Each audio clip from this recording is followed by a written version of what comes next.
Hi everyone, welcome back to my channel. Before we do anything else, I just want to say that if you like this video or any of my content, please like, subscribe, share, and thank you very much for coming back to my channel. Today I wanted to talk about some insights from neuroscience about the brain, and it pertains to leadership, but it pertains to life in general. In order to give credit where credit is due, I want you to know that these insights come from a book called 7.5 Lessons About the Brain by Lisa Feldman Barrett, a neuroscientist. I have also borrowed from a newsletter, not a website. It was a newsletter that I received from another organization. And the name of the organization is escaping me right now, so I apologize.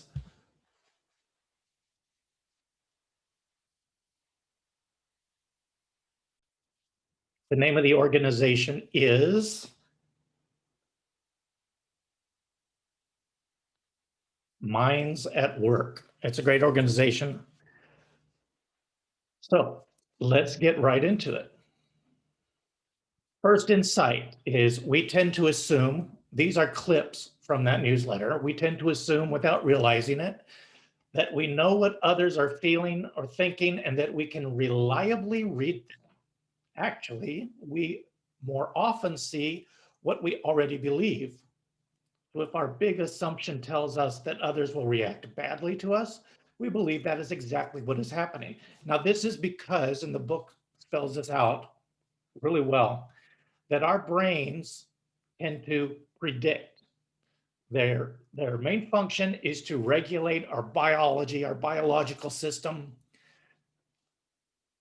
And in order to survive the things that come into our life, our brain predicts. So it's actually predicting what's going to happen before we take any action. And even though we're not aware of it, most of the time, that's what happens. So if we assume that if we take certain actions or if we say certain things, that people are going to react negatively to us, then we respond accordingly. We behave in a different way. The truth is, we don't know how people are going to react. We may have some past experience to base that on, or we may have, more than likely, and what happens more often is fears inside of us that predict a bad response from other people. So that is the number one assumption, the number one insight. We tend to assume, predict that people are going to feel or think in a certain way. Insight number two is how you feel is actually the consequence of your brain making prediction from your past experiences. So your feelings are telling you less about what's happening in the moment and more about what has happened to you before and what you learned from it. Doing something our big assumption tells us not to do is often anxiety producing, but that doesn't mean the result will be a bad one. And that leads to, which we'll get into in a moment. So what this is telling us is how we feel is a consequence of our brain making a prediction that may or may not be true. Our feelings aren't accurately predicting what's happening at the moment.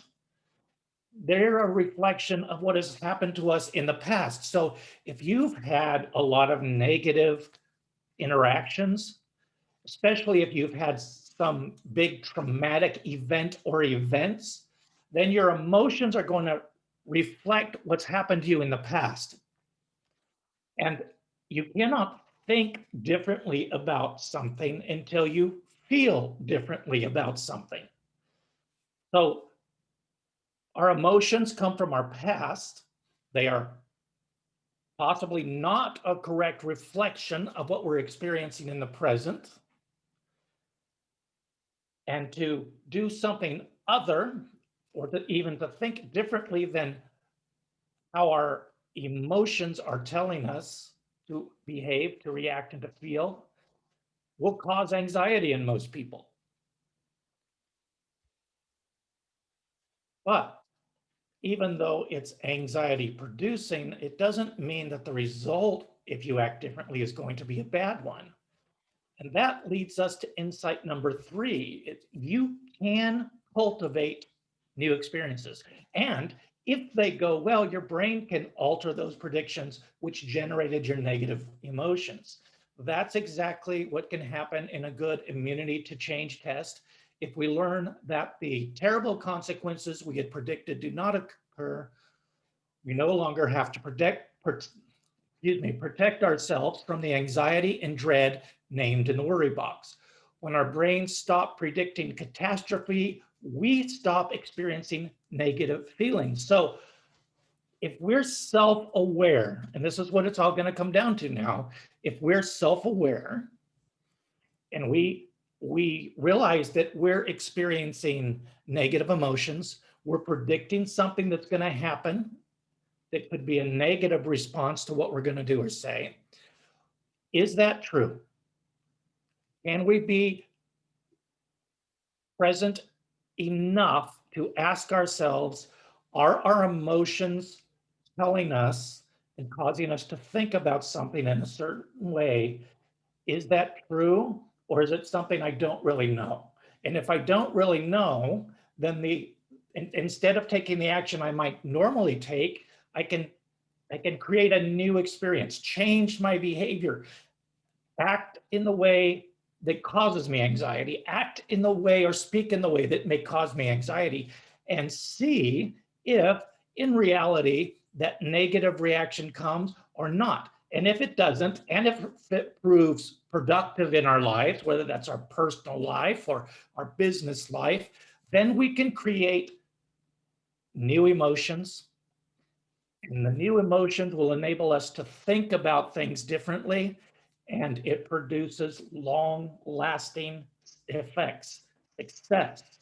It will change your life. It will open your life to new ways of experiencing the world, new ways of thinking that you never thought were possible. It's absolutely amazing what creating a new experience, even though it causes you some anxiety, will create in your life over the long term.